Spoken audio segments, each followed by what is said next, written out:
Hey guys, Kirin from Kegland, and today I'm going to show you how to make a clone of Suntory Double Lemon 196, or there's also another one called Kirin Hyoketsu Lemon. There's also Hard Solo, which recently had its name changed to Hard Rated. Now these lemon tasting drinks are so easy to make at home. Literally pour the ingredients in and away you go. We've got some new Impressence flavors here as well. So we've got a pub squash, which is absolutely perfect if you want to mimic that kind of solo taste. The other thing we've got is this firm stop, which is a fermentation stopper. So you basically add that in and it'll make sure those sugars don't keep fermenting out. So it's such an easy kit. Now today what I'm gonna do is I'm gonna be using vodka as my base. So I'm just gonna pour that straight in here as well. So I've got 1.4 liters of vodka. I'm using vodka. Of course, if you're in a country where you're able to distill, then of course you'll distill your own vodka and chuck it in, and that's gonna be a lot cheaper for you. The other thing you're gonna need is some sugar. Now I've already weighed this sugar out, and this is 835 grams. You can add more or less depending on your particular sweetness level that you're trying to achieve. But look, I find, round about that 830 grams is perfect. Now, the other thing you're gonna need is these flavor shots. So I've got, this lemon pub squash here. So I'm gonna just chuck 2 of these sachets in here. So 1, 2, bang, bang. Okay, so now I've added those ingredients in. The only thing that I have to add now is top it up with water. So I'm gonna top it up to water just to the top of the cylindrical part of the keg. Now always leave a tiny bit of headspace at the top of the keg, otherwise it won't carbonate. Now I'm gonna use a CO2 cylinder to force carbonate this particular mix. That way I can carbonate it pretty quick and be drinking it this afternoon.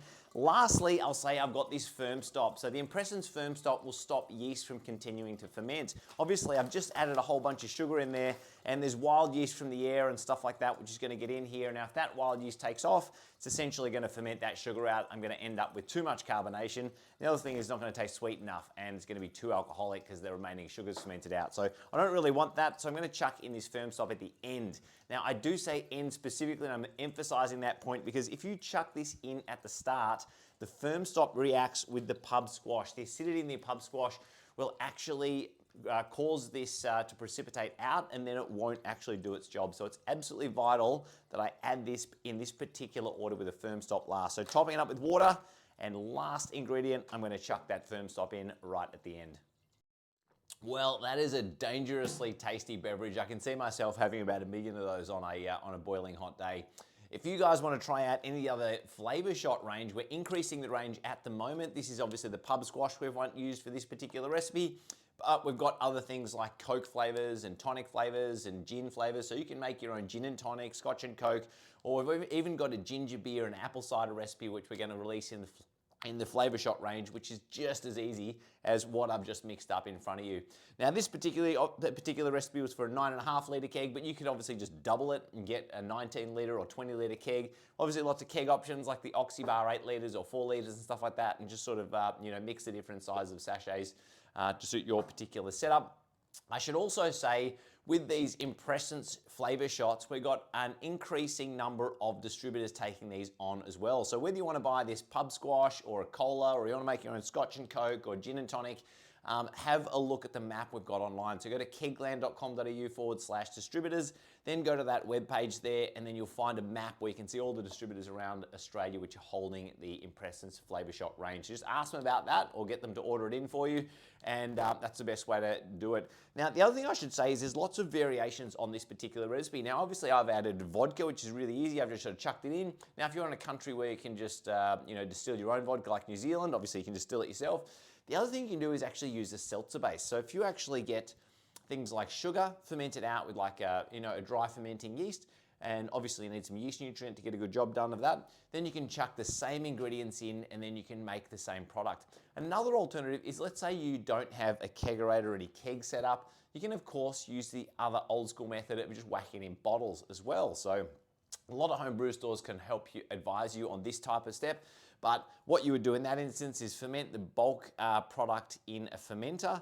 Then what you do is bottle condition. So that's where you transfer the liquid out of the fermenter into your little glass bottles or swing top bottles or PET bottles.